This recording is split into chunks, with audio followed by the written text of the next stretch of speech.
Hello everyone আসসালামু আলাইকুম welcome back to my another new blog. সবাই কেমন আছেন? আলহামদুলিল্লাহ আমি ভালো, আশা করি আপনারাও ভালো আছেন, সুস্থ আছেন। মারিয়া ফাফি লাইফস্টাইল আপনাদের আরও একবার স্বাগতম।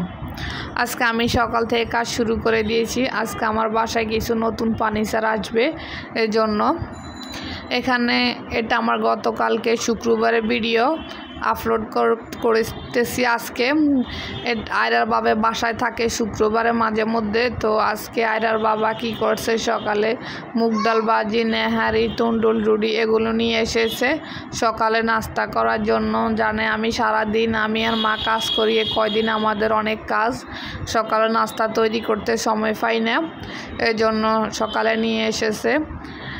আমাদের বাসাটা অনেক বড়, সরকারি বাসা, কিন্তু বাসাটা অনেক পুরাতন, এই জন্য ঘন ঘন পরিষ্কার করতে হয়। তার উপর আবার মেন রোডের পাশেই বাসাটা, এই জন্য যতই পরিষ্কার করি না কেন ওই আগের মতোই দেখা যায়। তারপরে কি করবে, এখানে যেহেতু আমরা থাকি, একটু সুন্দর না রাখলে তো ভালো লাগে না বলেন। এই জন্য আমরা নাস্তা খেয়ে দুপুরে রান্না করছি, করে খাওয়া দাওয়া করছি। তারপর আমি আর মা চলে এসেছি এখানে ডিপ ফ্রিজ পরিষ্কার করার জন্য।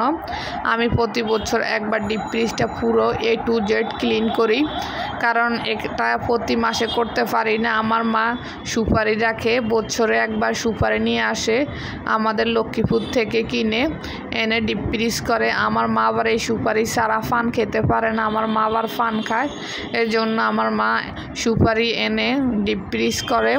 আমার মা শুকনা সুপারি খেতে পারে না, এই কাঁচা সুপারি ছাড়া, তো এই কারণে আমার ফ্রিজটা প্রতি বছর একবার কোরবানি ঈদের আগে করি, আর বাইরে প্রতি মাসেই করি। ভিতরে করতে পারি না, চারপাশে করতে পারি না, ওই যে সুপারিটা ভিতরে থাকে, এই জন্য তো আমি এখানে সুপারিগুলো আজকে সবগুলো বের করে 3টা বস্তা করে ফ্রিজের ভিতরে বাইরে চারপাশে ভালো করে পরিষ্কার করে নিয়েছি। আমার এই ফ্রিজটায় যে 7 বছর হয়েছে, আল্লাহর রহমতে এখন একটু ঝঙেও ধরেনি এবং কি একটু দাগও পড়েনি।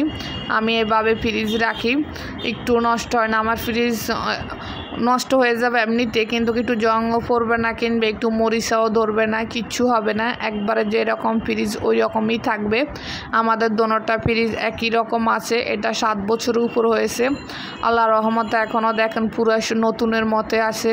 কেউ বলবে এটা যে 7 বছর আগের ফ্রিজ। আমি এভাবে ফ্রিজ পরিষ্কার রাখি। আমি বাইরেটা একটু বেশি করতে পারি, কিন্তু ভিতরটা বেশি পারি না। তা আমি ফ্রিজটাকে আজকে অন্য রুমে নিয়ে যাচ্ছি, এই ডাইনিং রুম থেকে, কারণ আমি ডাইনিং রুমে আজকে নতুন ফার্নিচার আনবো, এজন্য রুমটা আপনার খালি করতেছি, সবগুলো অন্য রুমে নিতেছি, যে রুমে আমার বাবা মা থাকবে ওই রুমে। এখানে আমাদের ফ্রিজটা এনে আমি সেট করে এখানে যে সুপারিগুলো রাখছি বস্তাতে, ওগুলো আবার ঢুকিয়ে রাখতেছি, নাহলে সুপারিগুলো নষ্ট হয়ে যাবে।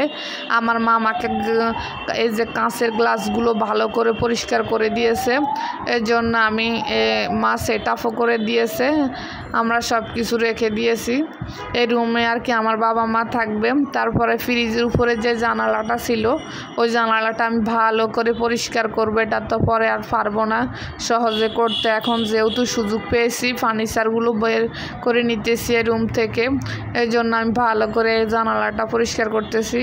এখন দেখেন রাত্রে 8টা বাজে, কি জ্যাম রাস্তার মধ্যে। এখন তো ঈদ এসে গেছে, আর নিউ মার্কেট এরিয়ার মধ্যে মানুষ মার্কেটটা খুব বেশি করে। আমরা নীলক্ষেত এরিয়ার মধ্যে পড়ছি, এই জন্য এই রাস্তাটা 24 ঘন্টার মধ্যে এখন প্রায় 18 ঘন্টায় জ্যাম থাকে। একদিকে আমি জানালা মুছতে মুছতে মা ডাক দিয়েছে আয়রাকে দেখার জন্য। দেখেন আমার মেয়েটা কিভাবে মাশাআল্লাহ টিভি দেখে। মা যখন কাজ করে তখন মেয়ে এভাবে টিভি দেখে। আমি আবার কার্টুন দিয়ে যাই, ওর নানু ওকে পাহারা দেয় কিছু ধরে কি না, কারেন্টের জিনিস এদিক সেদিক আছে, এই জন্য নানু ওকে বসে বসে পাহারা দেয়, ওর নানু। আমি এদিকে সব কাজ করতে পারি, মেয়ে আমার কাছে তেমন একটা যায় না।